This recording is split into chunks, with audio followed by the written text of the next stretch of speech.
Mr. President,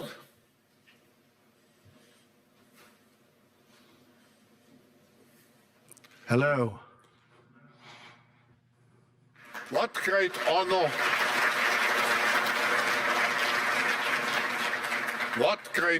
and pleasure to welcome you back to the Davos community. Just 4 days into your new mandate, we highly appreciate your presence with us today.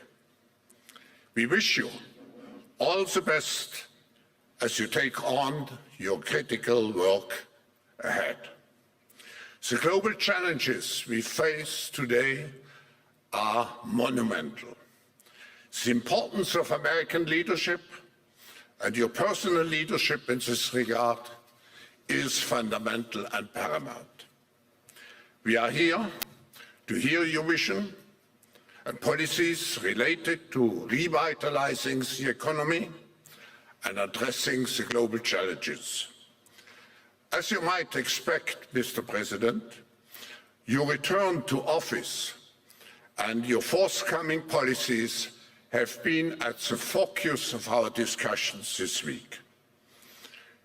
The discussions among 3,000 political and business leaders from over 130 countries who came together here in Davos.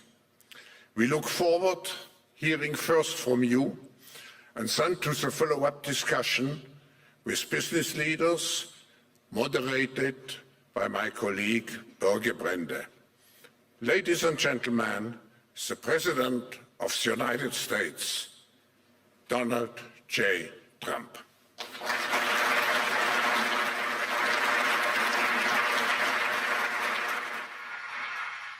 Well, thank you very much, Klaus, and hello to everyone in beautiful Davos. This has been a truly historic week in the United States. 3 days ago, I took the oath of office, and we began the golden age of America. The recent presidential election was won by millions of votes, and all 7, every one of them, all 7 swing states.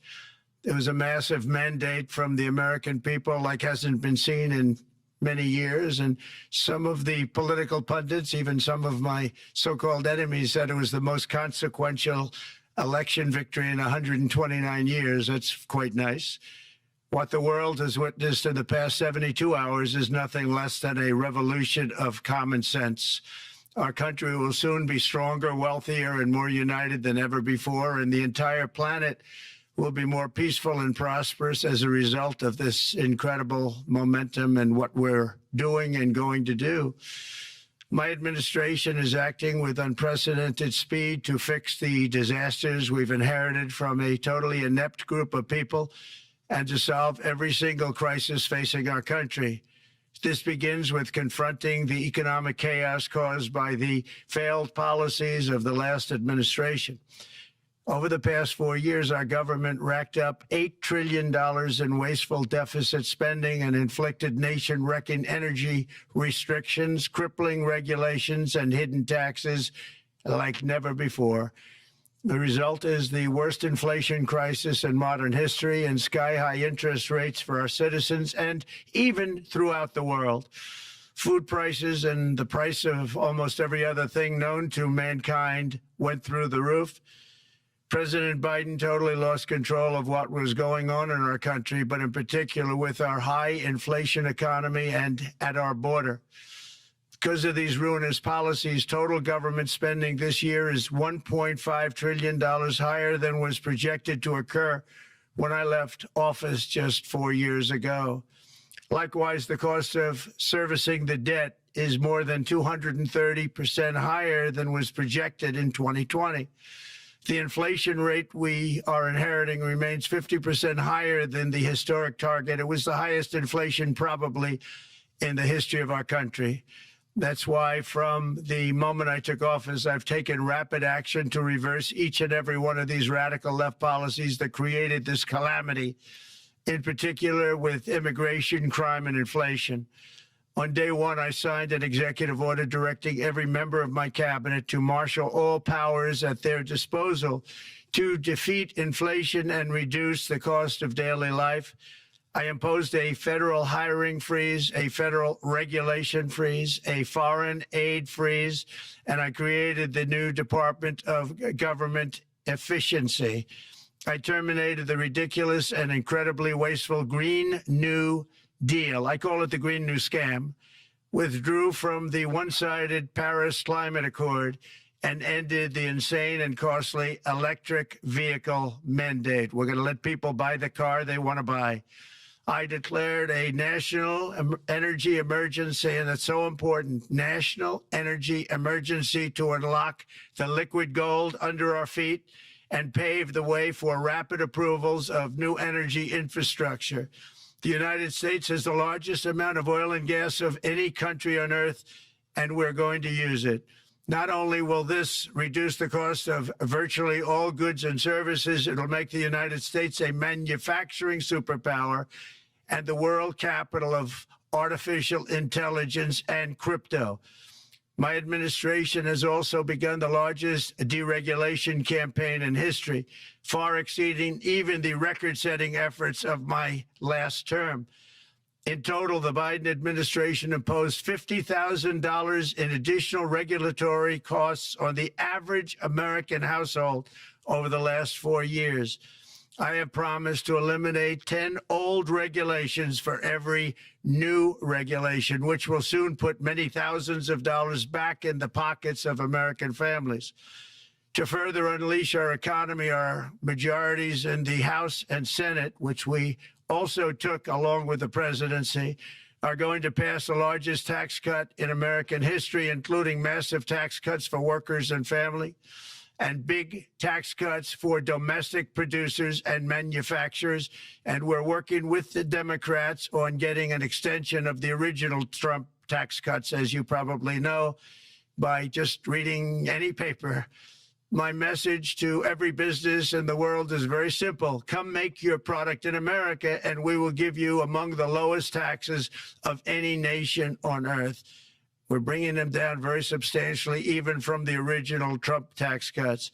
But if you don't make your product in America, which is your prerogative, then very simply you will have to pay a tariff, differing amounts, but a tariff which will direct hundreds of billions of dollars and even trillions of dollars into our treasury to strengthen our economy and pay down debt. Under the Trump administration, there will be no better place on earth to create jobs, build factories, or grow a company than right here in the good old USA. Already Americans' economic, you can see this, I think, maybe even in your wonderful, wonderful room that you're all gathered together, so many of my friends, but Americans, the economic confidence is soaring like we haven't seen in many, many decades, maybe not at all. Upon my election, it was just announced that small business optimism skyrocketed by 41 points in a single month. That's the highest ever. There's never been anything like that. SoftBank has announced between a $100 and $200 billion investment in the U.S. economy because of the election result. And just 2 days ago, Oracle, SoftBank, and OpenAI announced a $500 billion investment in AI infrastructure. Other companies likewise have announced billions and billions and billions, adding up to trillions of investment in America, in the United States. And it's also reported today in the papers that Saudi Arabia will be investing at least $600 billion in America. But I'll be asking the Crown Prince, who's a fantastic guy, to round it out to around $1 trillion. I think they'll do that because we've been very good to them.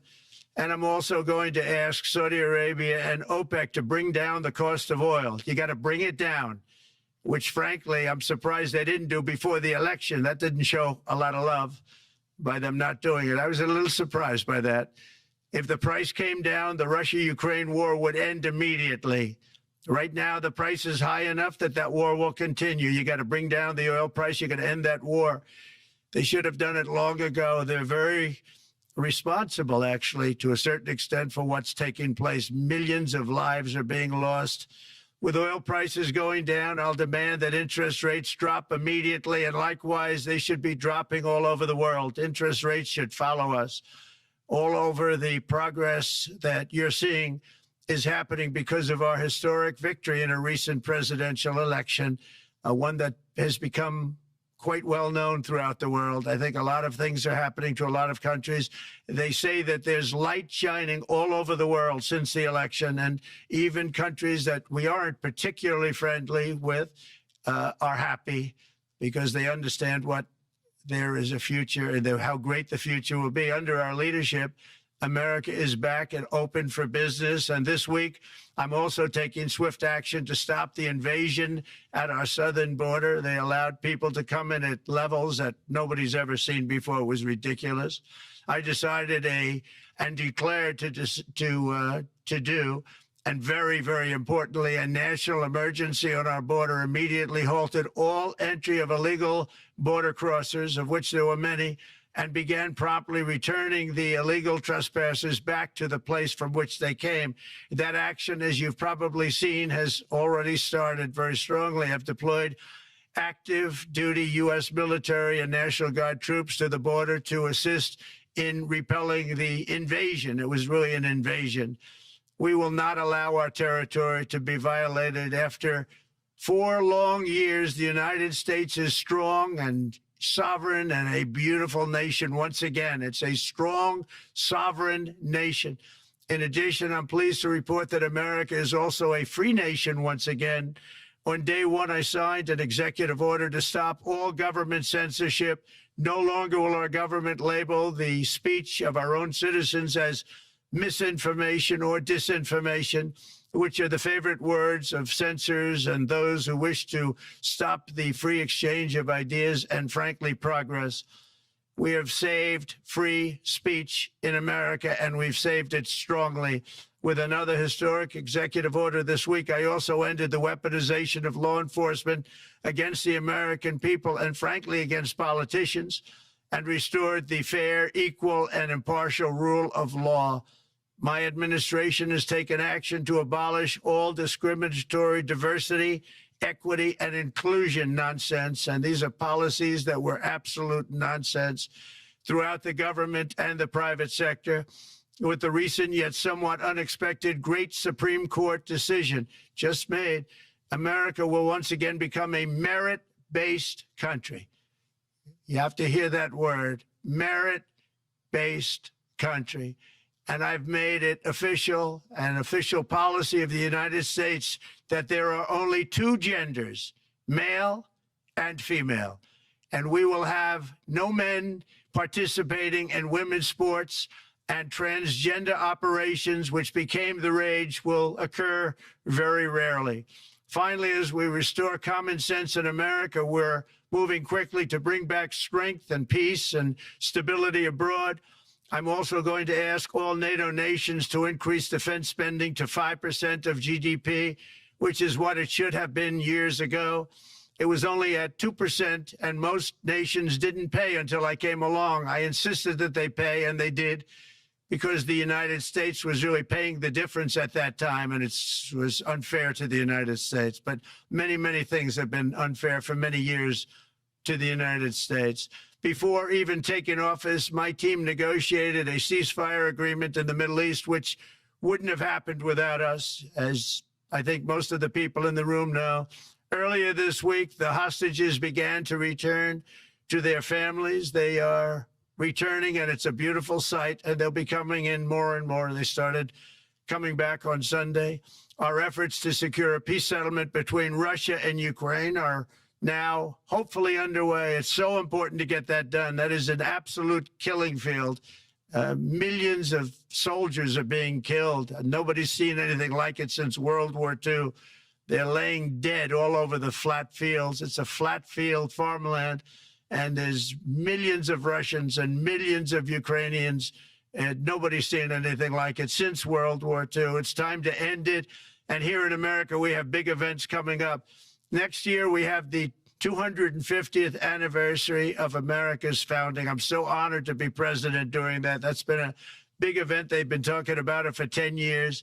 We also have the World Cup, and I understand Gianni's in the room. Infantino, he was very instrumental in helping us get it. He's there with you someplace, I think, and I want to thank him for that. And then we have the Olympics coming up, which I was instrumental in getting also in my first term. And who would have known that by skipping a term, I would get the Olympics? I was upset. I said, you know, I got the Olympics to come and I won't be president. But it turned out through a stroke of luck, or whatever you might call it, that I'm going to be president during the World Cup and the Olympics and the 250th anniversary. So that's going to be 3 big events.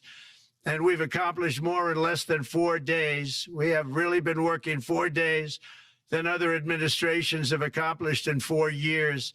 And we're just getting started. It's really an amazing thing to see, and the spirit and the light over our country has been incredible. Under the last administration, our nation has suffered greatly, but we're going to bring it back and make it greater, bigger, stronger, better than ever before.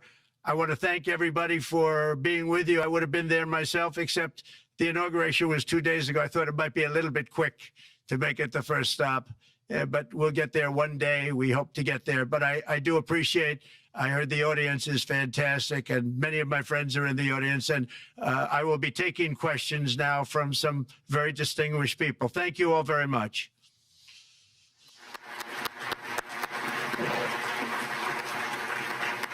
Thank you very much, Mr. President, for that very powerful speech. And I think you could hear the applause all the way from Davos to the White House. But next year it will be even better, because then you can get the applause here in Davos. So we wish you welcome to our village next year. We hope to see you. Thank you very much. So we also know, Mr. President, that you open up for interaction here. We have a great panel with some of the most distinguished business people in the world. Let me start with someone that you know really well, that I think is almost a neighbor of you in Florida. Mr. Steve Schwarzman, Chairman, CEO, and co-founder of Blackstone Group. So, Steve, floor is yours. Well, Mr. President, I'm sure the Crown Prince of Saudi Arabia will be really glad you gave this speech today.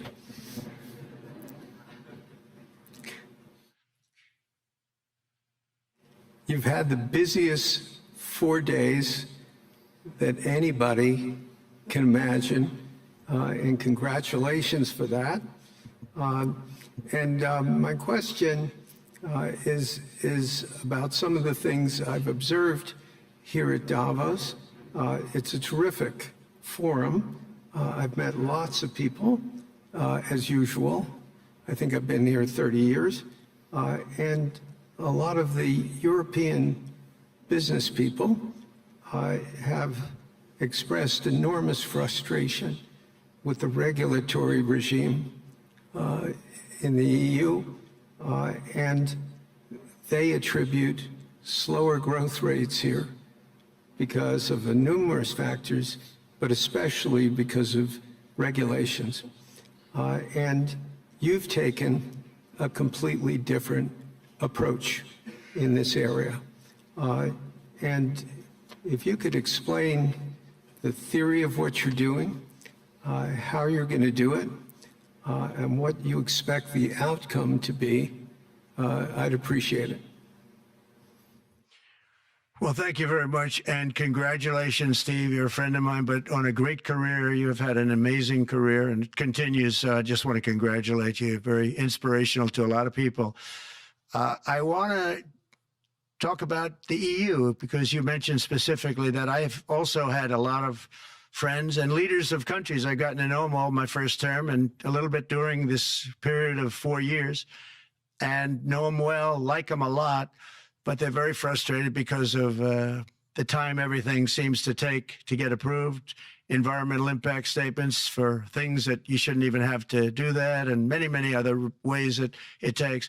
And I'm going to give you a quick little example. In the private life, my beautiful private life, before I had all these things happening, the world is a little different. I had a nice, simple life. You knew that. But when I had that simple life, I did projects. And I had a big project in Ireland. And it had to get approval on something that would have made it even better. And I got the approval from Ireland in a period of a week. And it was a very, very efficient, good approval. And they informed me, though, the problem is you're going to have to get it from the EU, and we think that'll take 5 to 6 years. And I said, you have to be kidding. And this was before politics. And I said, wait a minute, it's not that important. I don't want to go 5 or 6 years, but it would have been a big investment. It would have been nice, and it would have been good for the project.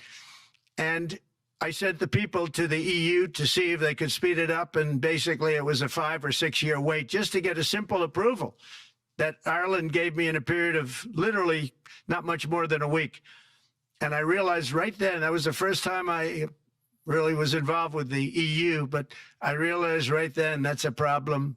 And I didn't even bother applying to do it. Or if I did, I pulled it very quickly. I have to be very accurate because I don't want to be criticized. He did apply, actually. No, I want to be very accurate. So I don't think I did, but if I did, I pulled it very quickly. It was just something you couldn't wait 5 years or 6 years to get an approval. So a lot of, in a very big business sense, a lot of people are claiming that's the problem. From the standpoint of America, the EU treats us very, very unfairly, very badly. They have a large tax that we know about, and a VAT tax, and it's a very substantial one. They don't take essentially don't take our farm products, and they don't take our cars, yet they send cars to us by the millions. They put tariffs on things that we want to do, like, for instance, I think they actually, in terms of, these are non-economic or non-monetary tariffs, and those are very bad, and they make it very difficult to bring products into Europe, and yet they expect to be selling, and they do sell their products in the United States. So we have, hundreds of billions of dollars of deficits with the EU, and nobody's happy with it, and we're going to do something about it, but nobody's happy with it. So I think the EU has to speed up their process. Friends of mine that are in some of the nations within the EU, great people, they want to be able to compete better, and you can't compete when you can't go through the approval process fast. There's no reason why it can't go faster. So, I'm trying to be constructive because I love Europe. I love the countries of Europe, but the process is a very cumbersome one. And they do treat the United States of America very, very unfairly with the VAT taxes and all of the other taxes they impose. One other, just to finish up, I got a call from the head of a major airline, one of the biggest airlines in the world, and he said, sir, could you help us? What? Landing in Europe is brutal. They charge us fees for everything, and it's so unfair. I said, how does it compare to China? He said, it's much worse. And the other thing, as you know, they took court cases with Apple, and they supposedly won a case that most people didn't think was much of a case. They won 15 or 16 billion from Apple. They won billions from Google. I think they're after Facebook for billions and billions. These are American companies, whether you like them or not. They're American companies, and they shouldn't be doing that. And that's, as far as I'm concerned, it's a form of taxation. So we have some very big complaints with the EU. Thank you. Thank you very much, Mr. President. We'll now go to one of your friends in the EU, Patrick Pouyanné. He's the chairman CEO of TotalEnergies. I guess you have a question ready, Patrick, for the president. Mr. President, as we understand, energy is at the top of your agenda, and it's an honor for me to represent the energy industry tonight. In this panel, TotalEnergies is indeed the fourth largest oil and gas and electricity company in the world. I will not ask you a question about the oil price. It's quite clear what you expect from us. I will go to gas more. And our company is the largest #1 exporter LNG from the US company. We are a strong contributor to, and we invest in a mammoth LNG projects in Texas, $20 billion. It's far from 200, but it's $20 billion. And we contribute with that to security of supply to Europe as we export this LNG to Europe. Some experts fear that if there are too many projects developed in the US on LNG, this could have an inflationary impact on the US domestic gas price. And they recommend a pause on these projects. I would ask you the following question: what are your views about such a pause on investments on LNG in the US? What would happen if you would observe an increased domestic gas price because of these exports? And final question, which is important for Europe: would you agree to guarantee security of supply of US LNG to Europe? Well, on the last part of your question, yes, I would. I would make sure that you get it. If we make a deal, we make a deal, you'll get it. Because a lot of people do have that problem. They make a deal and then it can't get supplied because of war-type problems and other problems. So we would absolutely do that. LNG is very interesting because when I took office for the first term, one of the first things I looked at was there were two very massive plants in Louisiana, a state that has been very good to me, won it by many, many points. And I felt strongly indebted to it, actually. And they said there are two plants that have been under environmental consideration for more than 10 years. And they were costing, as you say, you know how expensive those plants are, but they were costing like 12 billion and I think 14 or 15 billion, but they couldn't get their permits. They were in review for years, many, many years, like a decade or more. And I said, so ridiculous. I know so much about that because in the construction industry, I had to go through it too, but I got good at it after a while. But I saw the projects, and you're talking about a total investment of 25 to $30 billion, and it looked like it was going to end. They couldn't get their permits, and I got them done in less than a week. It was done, completed. In fact, when they called them to announce that it was done, the countries, largely countries, Japan was involved and another country and some very big investors, they couldn't believe it. They actually couldn't believe it. And I said, just do yourself one favor. Don't pay any consultants, because the only one that got it done was me. I got it done because it was the right thing to do for the U.S. and for the world, but the consultants had nothing to do with it. You know, the consultants go in and they say, give us millions of dollars because Trump did it. Nobody called me about it. I just heard it was a problem for years. And I got it done because it was the right thing to do for the U.S. and the right thing to do for beyond. It had to do with energy, very important. So I think it's very important. I think I disagree with one. I think the more that you do, the lower the price is going to go. And what I'd like to see is rapid approvals. We're going to give very rapid approvals in the United States, like with the AI plants, talking to many people want to build them. That's going to be a very big thing. We're going to build electric generating facilities. They are going to build. I'm going to get them the approval. Under emergency declaration, I can get the approvals done myself without having to go through years of waiting. And the big problem is we need double the energy we currently have in the United States. Can you imagine? For AI to really be as big as we want to have it, because it's a very competitive, it'll be very competitive with China and others. So I'm going to give emergency declarations so that they can start building them almost immediately. And I think it was largely my idea because nobody thought this was possible. It wasn't that they were not smart, because they're the smartest. But I told them that what I want you to do is build your electric generating plant right next to your plant as a separate building, connected. And they said, wow, you're kidding. And I said, no, I'm not kidding. You don't have to hook into the grid, which is old and, could be taken out. If it's taken out, they wouldn't have any way to get any electricity.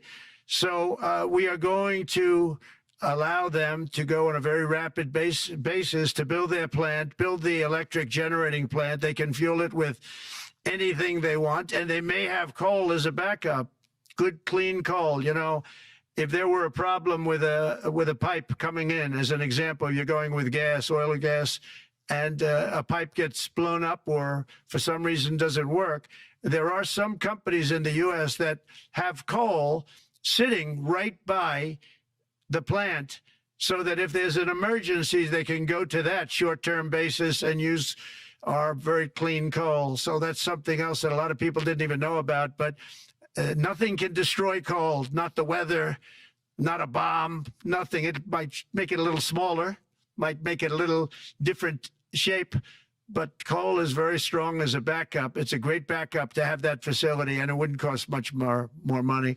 And we have more coal than anybody. We also have more oil and gas than anybody. So we're going to make it so that the plants will have their own electric generating facilities attached right to their plant. They don't have to worry about a utility. They don't have to worry about anything. And we're going to get very rapid approvals. Thank you. Thank you so much, Mr. President. We'll now go to another CEO that you know very well, Brian Moynihan, the CEO and Chair of Bank of America. Good afternoon, Mr. President, and congratulations, and obviously an eventful week for you and your family. If you remember 5 years ago, you came here and we walked among 150 CEOs from all over the world, and you engaged with them about your policies and your procedures. This year, you're not here, and yet this week was eventful from the orders that you mentioned earlier, literally a wave of orders coming out on immigration, on trade, and many other matters.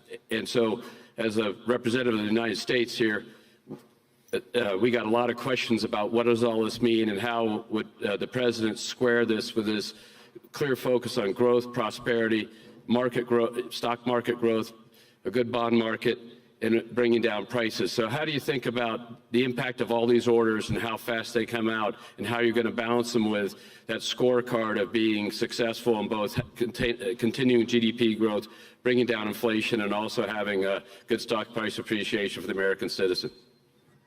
Well, I think it's going to actually bring down inflation. It's going to bring up jobs. We're going to have a lot of jobs. We're going to have a lot of companies moving in. You know, Brian, we're at 21%. It was at 40%, and I got it down to 21%, the corporate tax. And it was actually, if you look at state and city, it was in many cases much higher than 40%. I got it down to 21%. And now we're going to bring it down from 21 to 15% if, there's a big if you make your product in the U.S. So we're going to have the lowest, just about the lowest rate. It'll be, the 21 is on the low side worldwide. The 15 is about as low as it gets. And by far the lowest of a large country, a large, you know, rich, powerful country by far, not even a contest. So we're going to bring it down to 15% if you make your product in the USA. So that's going to create a tremendous buzz. We're also probably going back to the one-year deduction where we deduct, you know, we did that originally, and that was amazing what the impact that had, the one-year deduction, which built up over a period of time, and then it expires. But we're going to go back to that when we do the renewal of the Trump tax plan. We have to get Democrats to approve it. But, you know, if the Democrats didn't approve it, I don't know how they can survive with about a 45% tax increase, because that's what it would be. And so I think they're going to do. We've been working along with them pretty well. I think it's very hard for a political group to say, let's charge people 45% more. So I think we're in good shape. But we're actually doing a reduction for business and small businesses where you're going to bring it down to 15%, which is really something. And by the way, speaking of you, and you've done a fantastic job, but I hope you start opening your bank to conservatives, because many conservatives complain that the banks are not allowing them to do business within the bank. And that included a place called Bank of America. They don't take conservative business. And I don't know if the regulators mandated that because of Biden or what, but you and Jamie and everybody, I hope you're going to open your banks to conservatives, because what you're doing is wrong. Mr. President, I'll say that your friend Gianni said hello, told me to tell you hello, and we look forward to sponsoring the World Cup when it comes, both this summer for the club and next year. So thank you for getting that for the United States. Thank you very much, Brian. Thank you, Mr. President. We'll now go to Anna Butin. She's the executive chairman of Banco Santander, one of the big European banks, and also in the U.S. So, Anna. Mr. President, congratulations on a historic victory. I believe you don't know me as well as my fellow panelists, so a few words. Santander is one of the largest banks in the world by number of customers, 170 million. That's more than my friend Brian or my friend Jamie have. And those... They fixed the regulation. That's coming, that's coming. That was cheeky. we're a big investor in the United States. We have many million customers, 12,000 employees. We're one of the largest auto lenders, and we recently launched a fully digital bank called Open Bank. We strongly believe banks have a pivotal role in the economy, and we can accelerate growth and help many more customers. That's what we're doing in the United States. So, as Brian pointed out, we very much welcome your focus on deregulation and reducing bureaucracy. So my question is, what are your priorities in this regard, and how fast is this going to happen? Thank you very much. I think it's going to, thank you and congratulations. I know very much about your bank, and you've done a fantastic job. Congratulations. We are going to move very quickly. We've moved very quickly. We've done things in the last 3 days that nobody thought were possible to do in years. And it's all taking effect. It's going to have a huge impact on the economy, a huge positive impact. Money was being wasted on crazy things. I mean, the Green New Deal was such a total disgrace, how that was perpetrated. And it was conceived of by people that were average students, less than average students, I might add, and never even took a course in energy or the environment. It was just a game. Remember, the world was going to end in 12 years. Remember that? Well, the 12 years has come and gone. It was going to end. It was going to all foam into earth. But, you know, the time has come. These people, and they really scared the Democrats large. I can't say the Republicans. The Republicans maybe could have fought harder to stop it, but it's been a tremendous waste of money. You know, during my 4 years, we had the cleanest air, we had the cleanest water, and yet we had the most productive economy in the history of our country. We had the most productive economy until COVID came. We had the most productive in the history of our country by far, and actually, you can look worldwide. We were beating everybody from China to everybody else. So, and we think we really now, with what we have learned and all of the other things that have taken place, we think we can even far surpass that, actually far, far surpass it. But we do, one thing we're going to be demanding is we're going to be demanding respect from other nations. Canada, we have a tremendous deficit with Canada. We're not going to have that anymore. We can't do it. I don't know if it's good for them. As you probably know, I say you can always become a state. And if you're a state, we won't have a deficit. We won't have to tariff you, et cetera, et cetera. But Canada has been very tough to deal with over the years. And it's not fair that we should have a $200 billion or $250 billion deficit. We don't need them to make our cars, and they make a lot of them. We don't need their lumber because we have our own forests, et cetera, et cetera. We don't need their oil and gas. We have more than anybody. So, you know, just as an example, with Mexico, we're dealing with Mexico, I think, very well. And we're just, you know, we just want to be treated fairly with other nations, because there's hardly a nation in the world, and I blame this on us, and I blame it on politicians that, for some reason, probably mostly it's stupidity, but you could also say other reasons, but mostly stupidity. They've allowed other nations to take advantage of the U.S., and we can't allow that to happen anymore. You know, we have debt. It's a very small debt when you compare it to the value of the assets that we have, but we don't want to do that. We want to just have debt be obliterated, and we'll be able to do that fairly rapidly. And a lot of good things are going to happen. And honestly, good things are going to happen for the world, and good things are going to happen for the people that are dealing with us, allies and beyond allies. One thing very important, I really would like to be able to meet with President Putin soon and get that war ended. And that's not from the standpoint of economy or anything else. It's from the standpoint of millions of lives are being wasted. Beautiful young people are being shot in the battlefield. You know, the bullet, very flat land, as I said, and the bullet goes, there's no hiding. And a bullet, the only thing going to stop the bullet is a human body. And you have to see, I've seen pictures of what's taken place. It's a carnage, and we really have to stop that war. That war is horrible.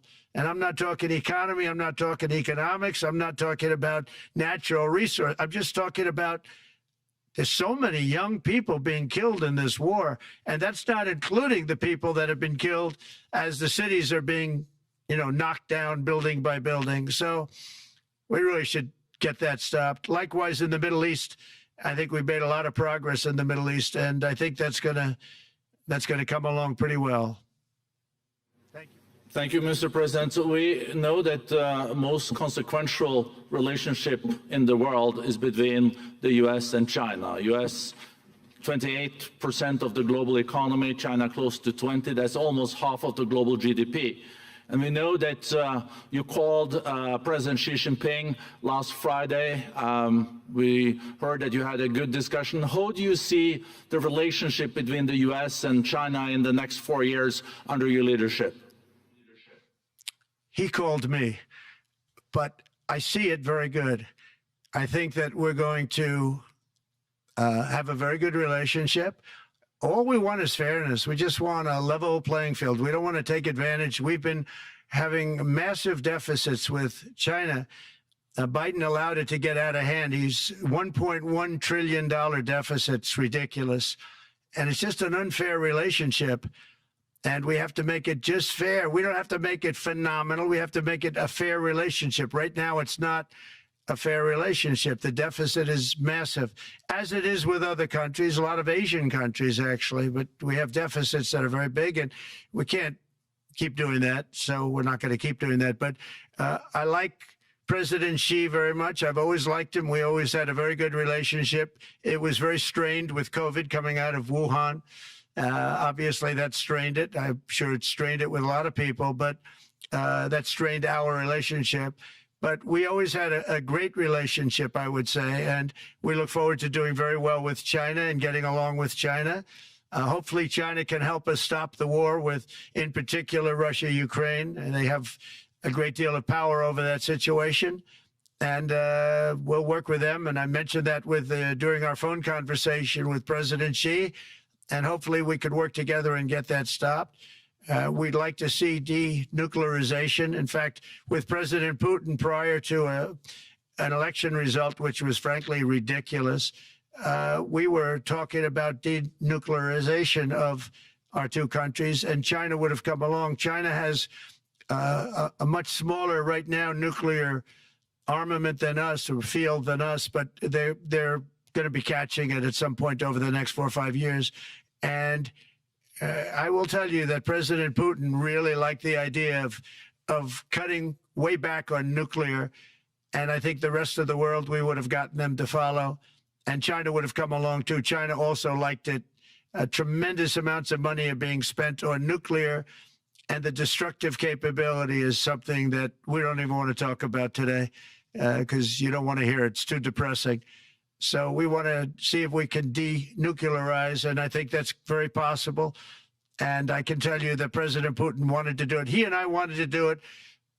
We had a good conversation with China. They would have been involved, and that would have been an unbelievable thing for the planet. Mr. President, when you're back here in Davos next year, will there be then a peace agreement with Ukraine and Russia by then? Well, you're going to have to ask Russia. Ukraine is ready to make a deal. Just so you understand, this is a war that should have never started. If I were president, it would never have started. This is a war that should have never, ever been started. And it wasn't started during there was never even talk about it. I knew that it was the apple of President Putin's eye, but I also knew that there was no way he was going in, and he wasn't going to go in. And then when I was out, bad things happened, bad things were said, a lot of stupidity all around, and you end up with what you have. Now you have all these bombed out cities that look like demolition sites with many people killed. I think the thing that you'll see about Ukraine is that far more people have died than is being reported. And I've seen that. But far, far more people have died. When you look at a city that's become a demolition site where big buildings have been collapsed by missiles hitting them and everything else. And they say one person was slightly injured. No, many people were killed. Those are big buildings. I was surprised at how that was my business. These are buildings that go 2 and 3 blocks long. They're 20 stories high. They're big, powerful buildings, and they were knocked down, and there were a lot of people in those buildings. It announced that 2 people were injured. That's not true. So I think you're going to find that there were many more people killed in Ukraine in the Ukraine war than anybody has any idea. But if you look now, so many of the people being killed are soldiers just facing each other with guns, rifles, and drones, the new form of warfare, drones. And it's a very sad thing to see. And when you see pictures of the fields that I see, nobody wants to see it. You'll never be the same.